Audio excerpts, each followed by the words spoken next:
ജനാധിപത്യം തകർന്നു. ഇടയ്ക്കിടയ്ക്ക് കോൺഗ്രസ് വക്തായ ഷമാ മുഹമ്മദ് പറയുന്നതാണ്. ഇപ്പോൾ ഷമാ മുഹമ്മദിൻ്റെ പുതിയൊരു വാർത്ത കേൾക്കുന്നത് ഈ ട്രംപ് തീരുവ കൂട്ടിയത് കൊണ്ട് ഇന്ത്യയിലെ ജനങ്ങൾ ഒരുപാട് കഷ്ടപ്പെടാൻ പോവുകയാണെന്ന്. എന്ത് കഷ്ടപ്പാടായിരിക്കും? അല്ല, ഷമാ മുഹമ്മദ് പറയുന്നത് അല്ല കേട്ടോ, ഷായ അല്ലേ, ഷവർമയുടെ ഷായാണ്, ക്ഷമയുടെ ഷായ അല്ല. കാരണം അവർക്ക് ഒട്ടും ഇല്ലാത്തൊരു സാധനമാണല്ലോ ക്ഷമ. അതുകൊണ്ട് ക്ഷമ എന്ന് പേരിടാൻ മാതാപിതാക്കൾ ഉദ്ദേശിച്ചിരുന്നില്ല, വെറും ഷവർമയുടെ ഷായിടാനാണ് ഉദ്ദേശിച്ചത്. അത് ആദ്യം മനസ്സിലാക്കണം. എനിക്ക് ഭയങ്കര ഇഷ്ടം കേട്ടോ ക്ഷമയെ.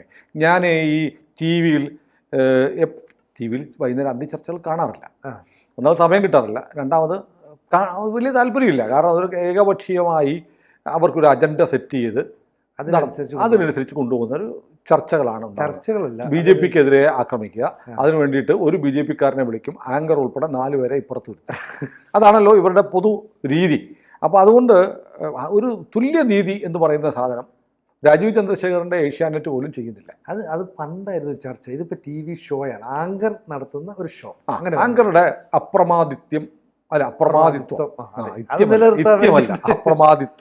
വെളിവാക്കാനുള്ള എൻ്റെ വാദം ജയിക്കാൻ ഞാൻ എന്തും പറയും. അപ്പോൾ നമുക്ക് വിഷയത്തിലേക്ക് വരാം. ഞാനത് കാണും, ക്ഷമയുണ്ടെങ്കിൽ ഞാൻ കാണും. കാരണം നമുക്ക് എന്ത് ടെൻഷൻ ഉണ്ടെങ്കിലും നമുക്കൊന്ന് സന്തോഷിച്ച് ഉല്ലസിച്ച് ചിരിക്കാൻ കഴിഞ്ഞാൽ വലിയ റിലാക്സേഷൻ അല്ലേ. പിന്നെ കോമഡി സിനിമ കാണും. കോമഡി സിനിമയിൽ ഇപ്പോഴത്തെ കോമഡി സിനിമ കണ്ടാൽ ഒരാളെ കൂടെ കൊണ്ടുപോകണം ഇക്കിളിയിടാനായിട്ട്. അതിനൊക്കെ വലിയ ഷമാ മുഹമ്മദിൻ്റെ ചർച്ച കാണാം. അപ്പം ഏറ്റവും മിനിമം ഗ്യാരണ്ടി ഉണ്ട്, നമുക്ക് റിലാക്സ് ചെയ്യാൻ പറ്റും. പൊട്ടത്തരമാണെന്ന് അവർ സമ്മതിക്കുന്നില്ലല്ലോ. അപ്പോൾ ഷമയുടെ ഒരു പോസ്റ്റ് എക്സിൽ കണ്ടു. ഡോക്ടർ ഷമാ മുഹമ്മദ് ഇങ്ങനെയാണ് പറയുന്നത്: the benefits of cheap Russian oil were never passed on to common Indians. We are still paying ₹95 for petrol and 90 for diesel. അതാണ് ഷമ പറയുന്ന പോസ്റ്റിലെ ഒന്നാം ഭാഗം. രണ്ടാം ഭാഗം: now 140 crore Indians will pay 25% of more in tariffs while the gains went to the government and Modi. This is the reality of the Narendra Modi government എന്ന് പറഞ്ഞാൽ ഇങ്ങനെയാണ്. ഇത് മലയാളം. അതായത് കുറഞ്ഞ വിലയ്ക്ക് റഷ്യയിൽ നിന്ന് എണ്ണ വാങ്ങുന്നതിൻ്റെ ഗുണം സാധാരണ ഇന്ത്യക്കാർക്ക് കിട്ടിയിട്ടില്ല. നമ്മളിപ്പോഴും എണ്ണ വാങ്ങുന്നത് 95 രൂപയ്ക്ക് പെട്രോളും 90 രൂപയ്ക്ക് ഡീസലുമാണ്. ഇപ്പോൾ 140 കോടി വരുന്ന ഇന്ത്യൻ ജനങ്ങൾ 25% കൂടുതൽ താരിഫിൻ്റെ പേരിൽ കൊടുക്കേണ്ടി വരും. അതിൻ്റെ നേട്ടം പോകുന്നത്, അങ്ങനെ 25% കൂടിയ വിലയ്ക്ക് ആളുകൾ സാധനങ്ങൾ വാങ്ങുന്ന സാഹചര്യമുണ്ടായാൽ അതിൻ്റെ നേട്ടം പോകുന്നത് ഗവൺമെൻറ്റിനും മോഡിക്കുമാണ്. കേന്ദ്ര സർക്കാർ പിന്നെ മോഡിക്കും. കാരണം സർക്കാരിൻ്റെ കാശൊക്കെ വരുമ്പോൾ അതിൻ്റെ ഒരു വിഹിതം മോഡി എടുത്ത് പോക്കറ്റ് ഇടുമല്ലോ. ഇല്ലയോ? ഇപ്പോൾ എത്ര കോടി വന്നിട്ടുണ്ട്? 100 കോടി. അപ്പോൾ ഒരു 80 കോടി എടുത്ത് എൻ്റെ അക്കൗണ്ടിലേക്ക് ഇട്ടേക്ക്. അങ്ങനെയാണല്ലോ മോഡി പറയുന്നത്. ഈ കടയിൽ ഈ കച്ചവടം നടത്തുമ്പോഴത്തേക്ക് ക്യാഷിലിരിക്കുന്നവൻ കുറച്ച് കാശ് എടുത്ത് പോക്കറ്റ് ഇടുന്നു പറയുന്ന പോലെ ഇന്ത്യ സർക്കാരിന് വരുന്ന നികുതിയുടെ ഒരു ഭാഗം എടുത്ത് മോദി എടുത്ത് കൃത്യമായിട്ട് എല്ലാ ദിവസവും വൈകുന്നേരം എല്ലായിടത്തും വിളിക്കും. GST വിളിച്ചിട്ട് എത്ര വന്നിട്ടുണ്ട്, IT വിളിക്കും, ഇൻകം ടാക്സിൽ എത്ര വന്നിട്ടുണ്ട്, GST എത്രയുണ്ട്, 1000 കോടി അല്ലേ, ഒരു 800 കോടി എൻ്റെ അക്കൗണ്ടിലേക്ക് മാറ്റിയേക്കാം. ഇതാണ് ഈ ആയമ്മ മനസ്സിലാക്കിയിരിക്കുന്നത്. അപ്പോൾ അവർ ഇതിനകത്ത് ആദ്യ ഭാഗം നമ്മളൊന്ന് എടുക്കണം. കാരണം എത്ര നിരുത്തരവാദപരമായാണ് കോൺഗ്രസ് പാർട്ടി പ്രവർത്തിക്കുന്നത് എന്ന് ചോദിച്ചാൽ ആ ചോദ്യം തന്നെ തെറ്റാണ്. കാരണം കോൺഗ്രസിൻ്റെ തലതൊട്ടപ്പനായ രാഹുൽ ഗാന്ധി ഓരോ ദിവസവും പറയുന്നത് ലോകമണ്ടത്തരങ്ങളും പാകിസ്ഥാൻ പറയുന്ന കാര്യങ്ങളുമാണ്. പാകിസ്ഥാന് വേണ്ടി ഇന്ത്യയിൽ സംസാരിക്കുന്ന ആളാണ്. കഴിഞ്ഞ ദിവസം കിരൺ റിജിജുവിൻ്റെ ഒരു പോസ്റ്റ് ഉണ്ടായിരുന്നു. എന്തുകൊണ്ടാണ് പാകിസ്ഥാൻ പാർലമെൻറ്റിൽ ആളുകൾ പറയുന്നു, പാകിസ്ഥാൻ സർക്കാരിൽ ചിലർ പറയുന്നു, നമ്മുടെ ആളുകൾ ഇന്ത്യൻ പാർലമെൻറ്റിലുണ്ടെന്ന് പറയുന്നു, പാകിസ്ഥാനികൾ പറയുന്നു എന്ന് പറഞ്ഞ് നമ്മുടെ ഒരു കേന്ദ്ര ക്യാബിനറ്റ് മന്ത്രി പോസ്റ്റ് ഇട്ടു. Why Pakistan says our people are sitting in Indian parliament. Indian പാർലമെൻറ്റിൽ നമ്മുടെ ആളുകൾ ഇരിപ്പുണ്ട് എന്ന് പാകിസ്ഥാന് പറയാൻ കഴിയുന്ന സാഹചര്യം ഉണ്ടാക്കിയത് എങ്ങനെയാണ് എന്ന് ചോദിച്ചാൽ ഉറപ്പായിട്ടും രാഹുൽ ഗാന്ധിയുടെ പേര് മാത്രം പറഞ്ഞാൽ മതി. ഇപ്പോൾ കേരളത്തിൽ നിന്ന് ചില MP-മാരെ പാകിസ്ഥാൻ ടെലിവിഷനിൽ കാണിക്കുന്നുണ്ടായിരുന്നു. ഇന്ത്യയുടെ 5 വിമാനങ്ങൾ വീണു എന്നൊക്കെ കോട്ടയത്തൊരു MP, ഞാൻ പേര് പോലും പറയുന്നില്ല, പറഞ്ഞതുകൊണ്ട് പാകിസ്ഥാനിൽ അദ്ദേഹം ഹീറോ ആയി. അപ്പോൾ ഷമാ മുഹമ്മദ് പറയുന്നത് പോലെ ഈ റഷ്യയിൽ നിന്ന് നമ്മൾ ഏതാണ്ട് എണ്ണ വാങ്ങിയത് വഴി നമുക്ക് $3.8 ബില്യൺ ലാഭം ഉണ്ടായി എന്നാണ് പറയുന്നത്. ഈ ലാഭം എന്താ ചെയ്യുന്നത്? സർക്കാരിൻ്റെ ഒരു വ്യവഹാരത്തിൽ ഉണ്ടാവുന്ന ലാഭം ഉടനെ അത് ഡിവിഡൻ്റായിട്ട് വീതിച്ച് ജനങ്ങൾക്ക് കൊടുക്കുകയാണോ വേണ്ടത്? അല്ലല്ലോ. അല്ല. അത് ക്ഷേമ പ്രവർത്തനങ്ങൾ നടത്തും. ഇപ്പം UPA സർക്കാരിൻ്റെ കാലത്ത് പ്രതിദിനം 2 കിലോമീറ്റർ നാഷണൽ ഹൈവേ ആണ് ഇന്ത്യയിൽ നിർമ്മിച്ചു കൊണ്ടിരുന്നത്. ഇപ്പോൾ പ്രതിദിനം ഏതാണ്ട് 50 കിലോമീറ്ററോളം നാഷണൽ ഹൈവേ ഒരു ദിവസം നിർമ്മിക്കുന്നുണ്ട്. വ്യത്യാസം എങ്ങനെയുണ്ട്? അങ്ങനെ വലിയ തോതിലുള്ള വികസനം ഇൻഫ്രാസ്ട്രക്ചറിൻ്റെ കാര്യത്തിൽ ഒക്കെ വലിയ തോതിൽ മാറ്റങ്ങൾ ഉണ്ടായിരിക്കുന്നത്. നമ്മൾ ഈ കൊട്ടിഘോഷിക്കപ്പെട്ട ഇസ്രയേലിൻ്റെ അയൺ ഡോം, ആരോ, ഡേവിഡ് സ്ലിങ്ങിനെ കുറിച്ച് കേട്ടിട്ടുണ്ട്, വ്യോമ പ്രതിരോധ സന്നാഹങ്ങൾ. ഇതൊക്കെ ഉണ്ടായിട്ടും ഇറാൻ അടി കൊടുത്തപ്പോൾ ഇത് ഇസ്രായേലിൻ്റെ പല ഭാഗങ്ങളും തകർന്നു പോയി അല്ലേ? അമേരിക്ക കൊണ്ട് താഡ് വെച്ചിട്ടുണ്ട് ഇസ്രയേലിൽ, പാട്രിയറ്റ് മിസൈലുകൾ കൊടുത്തിട്ടുണ്ട്. ലോകം മുഴുവൻ വാഴ്ത്തപ്പെട്ട അയൺ ഡോമൊക്കെ നിഷ്പ്രഭമായി പോയി. 100 കണക്കിന് ഡ്രോണുകളും മിസൈലുകളും ഇറാനിൽ നിന്ന് പാഞ്ഞു വന്നപ്പോൾ നമ്മളതിൻ്റെ വിഷ്വൽസ് കണ്ടു. അപ്പം ആർക്കും തൊടാൻ കഴിയാത്ത രാജ്യമാണ് എന്ന് പറയുന്ന ഇസ്രയേലിന് വരെ പരിക്ക് പറ്റി. എന്നാൽ സമാനമായ സാഹചര്യമാണ് പാകിസ്ഥാനും ഇന്ത്യയും തമ്മിൽ ഓപ്പറേഷൻ സിന്ദൂറിൻ്റെ കാലത്തുണ്ടായത്. 100 കണക്കിനും ഡ്രോണുകളാണ് പാകിസ്ഥാൻ ഇങ്ങോട്ട് അയച്ചത്. അതായത് ഹമാസ് നടത്തുന്നതിന് തുല്യമായ, അല്ലെ ഇറാൻ നടത്തുന്നതിന് തുല്യമായ ഒരാക്രമണം ആര് നടത്തി? പാകിസ്ഥാൻ ഇന്ത്യക്ക് തന്നെ നടത്തി. നമ്മുടെ നാട്ടിലെ ഏതെങ്കിലും ഒരു കൃഷിക്കാരൻ്റെ വൈക്കോൽ തുറുവിനെങ്കിലും തീ പിടിച്ചോ? ഒരാൾക്കും പിടിച്ചില്ല. ഒരാൾക്കെങ്കിലും പരിക്കേറ്റോ? അതിർത്തിയിലെ ഷെല്ലിങ്ങിൽ കുറച്ച് പേര് കൊല്ലപ്പെട്ടു.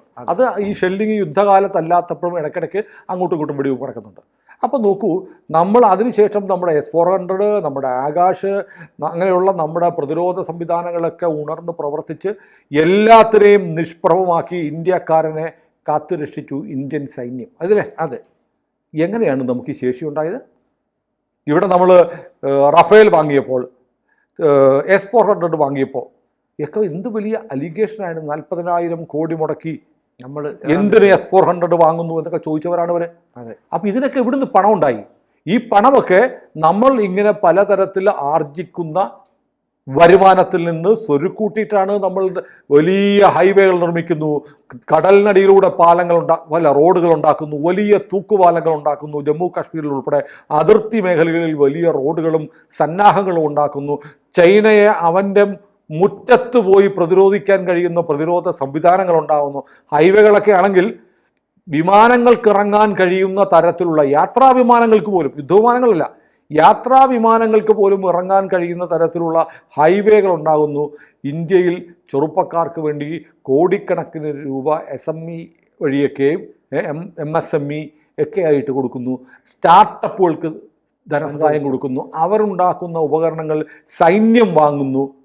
അങ്ങനെ വലിയ തോതിലുള്ള വികസനം രാജ്യത്ത് കൊണ്ടുവന്നുകൊണ്ടിരിക്കുക. അപ്പോൾ 50 വർഷം മുമ്പ് ഉള്ളതിൽ നിന്ന് വ്യത്യസ്തമായിട്ട് അടിസ്ഥാന സൗകര്യങ്ങൾ ഘട്ടം ഘട്ടമായിട്ട് നമ്മൾ വികസിപ്പിച്ചുകൊണ്ടിരിക്കുന്നു. അതിൻ്റെ നേട്ടം ഓരോ ഭാരതീയനും കിട്ടുന്നുണ്ട്. അതിനെയാണ് ഇകഴ്ത്തി കാണിക്കുക. അതിനെ ഇകഴ്ത്താണ്. ഇത്രയും ലാഭം ഉണ്ടായിട്ട് ഒന്നും കിട്ടിയില്ല. അപ്പോൾ ഇതിൽ പരോക്ഷമായി ക്ഷമ പറയുന്നത് എന്താണെന്നറിയോ?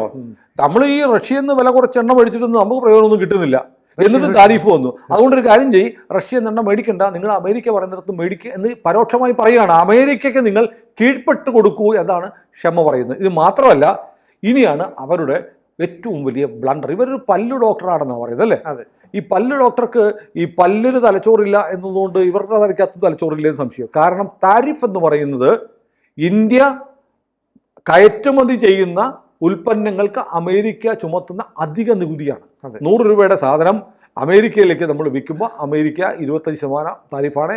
125 രൂപ അമേരിക്കയിൽ വിലയാവും. 50 150 രൂപയാവും. അത് ഇന്ത്യക്കാർക്ക് എങ്ങനെയാണ് ഭാരമാവുന്നത്? അത് ആരാണ് വാങ്ങിക്കുന്നത്? ആ ഉപഭോക്താവിനാണ് ആ ഭാരം വന്നു. വേണമെങ്കിൽ ഒരു തരത്തിൽ പറയാം, സിനു പറഞ്ഞതാണ് ശരി, വേണമെങ്കിൽ പറയാം ഇന്ത്യക്കാർക്ക് ഭാരം. നമ്മൾ അങ്ങനെ കയറ്റി അയക്കുന്ന സാധനങ്ങൾ വിൽക്കാതെ വരുമ്പോൾ ഇന്ത്യക്കാരൻ കഷ്ടപ്പെടുമെന്ന് പറഞ്ഞാൽ മനസ്സിലാക്കാം. ഇവർ പറയുന്നത് 25% താരിഫിന്റെ ഭാരം ഇന്ത്യക്കാരൻ 140 കോടി ജനങ്ങൾ ചുമക്കേണ്ടി വരുന്നു. ഇവരെയൊക്കെ ഈ വിളിച്ചിരുത്തി ചാനൽ ചർച്ചയ്ക്കിരിക്കുന്ന ആളുകളെ കവളംപടൽ വെട്ടിയടിക്കണം. മാത്രമല്ല അവർ പറയാണ്, ഇനി അങ്ങനെ ഇന്ത്യക്കാരൻ 25% അധിക താരിഫ് കൊടുത്ത് സാധനങ്ങൾ വാങ്ങുമ്പോൾ ആ പണവും ആർക്ക് കിട്ടും? മോദിക്ക് കിട്ടും. എല്ലാം മോദിക്കാണ്. എന്തൊരു വിവരക്കേടാണ്. ഈ ക്ഷമയെക്കുറിച്ച് ഞാനിപ്പോൾ ഓർക്കുന്നത്, കെ. സുധാകരൻ KPCC അധ്യക്ഷനായിരിക്കെ ഈ ലോക്സഭാ തെരഞ്ഞെടുപ്പ് ഇവർക്ക് സീറ്റ് കിട്ടുമെന്നൊക്കെ ഒരു പ്രതീക്ഷയല്ല. അതെ. സീറ്റ് കിട്ടാൻ വേണ്ടി ഇവർ കുറേ നടന്നു. അവസാനം എന്നെ സ്ത്രീയെ പരിഗണിച്ചില്ല എന്ന് കരച്ചിലും നിർബന്ധിച്ചാൽ വടകര നിൽക്കാന്നൊക്കെ പറഞ്ഞ നിർബന്ധിച്ചില്ല. കാരണം ഇവരിറങ്ങി വർത്തമാനം പറഞ്ഞാൽ പറയുന്ന ഓരോ പ്രസംഗത്തിനും ഒരു 5000 വോട്ട് വെച്ച് കുറയുമല്ലോ. അതെ, ആ ഇലക്ഷൻ തൊട്ട് മുമ്പ് ഒരു മാർച്ചിനകത്ത് പീരങ്കി മറ്റേ വാട്ടർ ജലപീരങ്കി അതിനകത്തൊക്കെ ഒന്ന് നനഞ്ഞൊക്കെ മുമ്പിൽ ഷോ ഒക്കെ കാണിച്ചത്. പക്ഷേ ഏറ്റില്ല. അപ്പൊ ഏതായാലും അത് അന്ന് സുധാകരൻ പറഞ്ഞത് ആര് ക്ഷമ, എനിക്കറിയില്ല, എനിക്ക് ആരാണെന്ന് അറിയില്ലല്ലോ എന്ന് പറയുന്നത്. പിന്നെ എങ്ങനെയാണ് ഇതുപോലെയുള്ള ആളുകളെയൊക്കെ രാഹുൽ ഗാന്ധിക്ക് പ്രിയപ്പെട്ട ആളായി മാറുന്നു? രാഹുൽ ഗാന്ധിയുടെ വളരെ അടുത്ത, വളരെ വിശ്വസ്തയാണ്, രാഹുലിന് ഏറ്റവും പ്രിയപ്പെട്ട ആളാണ് എന്നാണ് ക്ഷമ സ്വയം പറയുന്നത്. മാത്രമല്ല അവരിപ്പോൾ രാഹുൽ ഇന്ത്യയോടുള്ള അവരുടെ സ്നേഹം പ്രകടിപ്പിക്കാൻ വേണ്ടി അവർ പറയുക, എൻ്റെ കാലിൻ്റെ അടിയിൽ ഒരു ഇറ്റാലിയൻ പാസ്പോർട്ട് കിടപ്പുണ്ട്, എനിക്ക് എപ്പോൾ വേണേലും അങ്ങോട്ട് പോവാം. അപ്പോൾ അതൊരു വലിയ ഗുരുതരമായ പ്രശ്നമാണ്. കാരണം ഇറ്റാലിയൻ പാസ്പോർട്ട് എങ്ങനെ ഇവരുടെ കാലിൻ്റെ അടിയിൽ വരുന്നത്? അതെന്ന് വെച്ചാൽ അവിടെ ഉണ്ട്, അവരുടെ പാദത്തിൽ. അത് ഞാൻ അശ്ലീലമായി പറഞ്ഞില്ല, അവർ തന്നെ പറഞ്ഞതാണ്, എൻ്റെ കാലിൻ്റെ അടിയിൽ ഒരു ഇറ്റാലിയൻ പാസ്പോർട്ട് ഉണ്ട്. അപ്പോൾ ഇന്ത്യ എന്ന് പറയുന്ന രാജ്യത്തെ പൗരയായിരിക്കുന്ന അവരൊക്കെ എങ്ങനെയാണ് ഇറ്റാലിയൻ പാസ്പോർട്ട് തൊട്ടടുത്ത് കിട്ടുന്നത്? അല്ലെങ്കിൽ എനിക്ക് എപ്പോൾ വേണമെങ്കിലും കിട്ടും, ഞാൻ വിചാരിച്ചാൽ എപ്പോൾ വേണമെങ്കിലും കിട്ടുമെന്ന് പറഞ്ഞാൽ ഓക്കെ. പക്ഷേ എൻ്റെ കാലിൻ്റെ അടിയിലുണ്ട് എന്ന് പറഞ്ഞാൽ അവിടെ ഉണ്ട്, ഞാൻ എടുത്താൽ മതി. ഇതാണ് അല്ല, ജന്മസിദ്ധമായ മണ്ടത്തരത്തിന്റെ ഭാഗമാണെങ്കിലോ പറഞ്ഞത്. അപ്പൊ ഇവരുദ്ദേശിച്ചത് ഇതിന് ഇങ്ങനെ മലയാളം അറിയില്ലല്ലോ.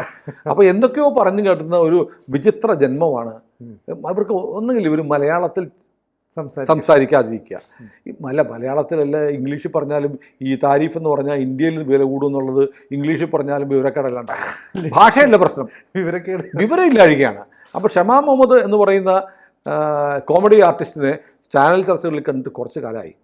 ഏതായാലും ഈ പോസ്റ്റ് അത്യാവശ്യം ആളുകൾ വായിച്ച് ചിരിക്കുന്നുണ്ട്. പക്ഷേ പത്രങ്ങൾ ഈ ഷമയോട് ഭയങ്കര സ്നേഹമുണ്ട് കേട്ടോ. മാധ്യമങ്ങളൊന്നും കൊടുക്കില്ല. ഇതെടുത്തിട്ടൊരു വാർത്തയായിട്ട് കൊടുക്കേണ്ടതാണ് ഷമാ മുഹമ്മദിൻ്റെ പോസ്റ്റ്. ഇപ്പോൾ ആ പോസ്റ്റ് ഡിലീറ്റ് ചെയ്തിട്ടുണ്ടോ എന്ന് എനിക്കറിയില്ല, ഒന്ന് നോക്കണം. മിക്കവാറും ആളുകൾ പറഞ്ഞപ്പോൾ ഇത് പോസ്റ്റ് മുക്കി ആൾ കണ്ടം വഴി ഓടിയിട്ടുണ്ടാവും. ഏതായാലും എനിക്ക് കേരളത്തിലെ ചാനൽ മേധാവികളോട് പറയാനുള്ളത്, നിങ്ങൾ എല്ലാ ചാനലുകാരും ആഴ്ചയിൽ ഒരിക്കലെങ്കിലും ഷമാ മുഹമ്മദിനെ നിങ്ങളുടെ ചർച്ചയ്ക്ക് വിളിക്കണം. ഇപ്പോൾ ചാനൽ റേറ്റിംഗിൽ പുറകിൽ നിൽക്കുന്ന ചാനലുകൾക്ക് ഇതൊരവസരമാണ്. കാരണം കുതിച്ചു കയറും. കാരണം കേരള രാഷ്ട്രീയത്തിലെ, ഇന്ത്യൻ രാഷ്ട്രീയത്തിലെ ജഗദീഷ് ശ്രീകുമാറായി ഞാനത് പിൻവലിച്ചു കേട്ടോ. ജഗദീഷ് ശ്രീകുമാർ അസാമാന്യ ബുദ്ധിയും ദിഷണയുമൊക്കെയുള്ള പ്രതിഭാശാലിയായ നടനാണ്. അതുകൊണ്ട് ഞാൻ പിൻവലിച്ചു, ഞാൻ പൂർത്തിയാക്കുന്നില്ല. ഏതായാലും ഇപ്പോൾ ഒരു കോമഡി പരിപാടി കാണാൻ താല്പര്യമുള്ള ആളുകൾക്ക് വേണ്ടി ക്ഷമയെ എല്ലാ ചാനലിലും ചർച്ചയ്ക്ക് വിളിക്കണം എന്ന് നമുക്ക് ചാനൽ മേധാവികളോട് അഭ്യർത്ഥിക്കാം. കൂടുതൽ വാർത്തകളും വിശേഷങ്ങളും നിങ്ങളിലേക്ക് എത്താൻ ABC മലയാളം സബ്സ്ക്രൈബ് ചെയ്യുക, ബെൽ ബട്ടണും അമർത്തുക.